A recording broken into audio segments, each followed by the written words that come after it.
హైదరాబాద్ లో చిన్నపాటి వర్షానికే రోడ్లన్నీ జలమయమవుతాయి. మహానగరం ట్రాఫిక్ జంగిల్ గా మారిపోతుంది. ఈ సమస్యకు చెక్ పెట్టింది జీహెచ్ఎంసీ. అటు వర్షపు నీళ్ల సమస్యను, ఇటు ట్రాఫిక్ సమస్యను పరిష్కరించేలా కొత్త ఆలోచన చేసింది. ఆ వినూత్న ఆలోచన ఏంటో చూద్దాం. హైదరాబాద్ నగరంలో చినుకు పడితే చాలు చిత్తడి చిత్తడి అవుతుంది. గ్రేటర్ సిటీలో భారీ వర్షం కురిస్తే రోడ్లు నదుల్లా మారతాయి. ఎక్కడ మ్యాన్ హోల్స్ ఉంటాయో తెలియదు. వరద ఎటు నుంచి ఎటు వెళుతుందో అర్థం కాని పరిస్థితి ఉంటుంది.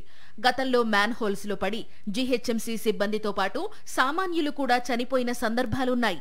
హైదరాబాద్లోని కొన్ని లోతట్టు ప్రాంతాల్లో వర్షపు నీరు రోజుల తరబడి నిల్వ ఉండేది.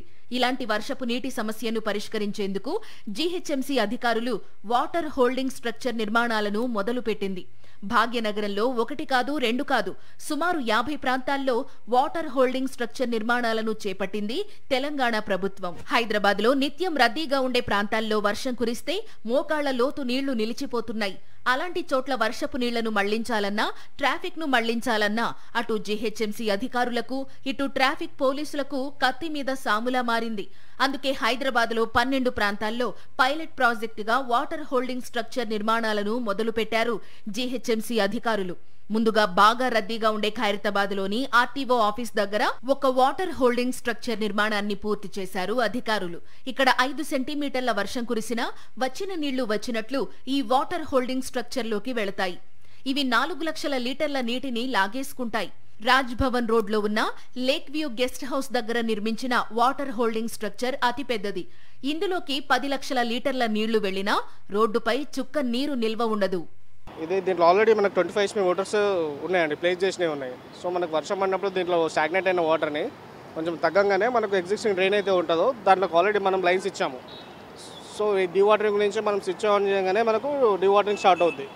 సో వాటర్ అంతా దాంట్లో పంప్ అవుట్ చేస్తాము ఉన్న ఎగ్జిస్టింగ్ డ్రైన్లోకి. అంటే మనకు రోడ్ పైన స్టాగ్నెట్ కాకుండా చిన్న వర్షం కూడా ఇప్పుడు రోడ్ పైన వాటర్ ఆగేటి కేసీపీ దగ్గర ఈ వాటర్ హోల్డింగ్ స్ట్రక్చర్ చేయడం వల్ల కొంత మేరకు దేర్ ఇస్ ఎ రిజల్ట్. ఇప్పటి వరకు ఖైరతాబాద్లో 1, రాజ్ భవన్లో మరోటి, తెలంగాణ సచివాలయం దగ్గర 3వ వాటర్ హోల్డింగ్ స్ట్రక్చర్ నిర్మాణాలు పూర్తయ్యాయి. వీటితో పాటు లక్డీకపూల్, అమీర్పేట, రంగ్ మహల్ వై జంక్షన్, లంగర్ హౌస్, మెహదీపట్నంతో పాటు షేరిలింగంపల్లిలోని లోతట్టు ప్రాంతాలలో ఈ వాటర్ హోల్డింగ్ స్ట్రక్చర్ నిర్మాణాలు చేపట్టారు. వీటి కారణంగా అటు వరద నీటి ఇబ్బందితో పాటు ట్రాఫిక్ సమస్య కూడా సాల్వ్ అయిందని ఆనందం వ్యక్తం చేస్తున్నారు స్థానికులు. ఇంతకు ముందర వర్షం పడితే ఇక్కడ నీరు నిల్వ ఉండేవి. అయితే ఈ వాటర్ హోల్డింగ్ స్ట్రక్చర్ వల్ల నీరు నిల్వ ఉండట్లేదు, అండర్ గ్రౌండ్లోకి వెళ్ళిపోతున్నాయి, తద్వారా మూసీలో కలుస్తాయి. సో ఇప్పుడైతే ఎటువంటి ప్రాబ్లం లేదు మాకి. వాటర్ హోల్డింగ్ స్ట్రక్చర్లలో 10 లక్షల లీటర్ల నీళ్ల వరకే నిల్వ ఉంటాయి. ఒకవేళ అందులో ఉన్న మోటార్లు ఆన్ కాకుంటే మళ్లీ పాత సమస్య పునరావృతం అయ్యే అవకాశం కూడా ఉంది.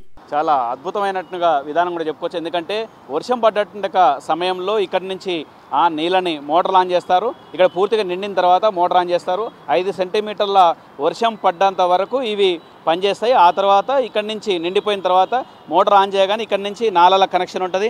నాలాల నుంచి అటు హుస్సేన్ సాగర్కి వెళ్తే హుస్సేన్ సాగర్ నుంచి మూసీకి వెళ్తుందని చెప్పుకోవచ్చు. ఇదొక ఆలోచన చేసింది, వినూత్న ఆలోచన చేసిందని చెప్పుకోవచ్చు. జీహెచ్ఎంసీ అధికారులు మంచి ఆలోచన చేశారు. ఇక్కడి నుంచి ఆ నీళ్ళని తరలించేట్టుగా చిన్న వర్షానికి కూడా ఆ నీళ్లు వెళ్ళిపోవడానికి ఇదొక మంచి అవకాశంగా చెప్పుకోవచ్చు. కెమెరా పర్సన్ వినోద్తో రవిచంద్ర, సాక్షి టీవీ, హైదరాబాద్.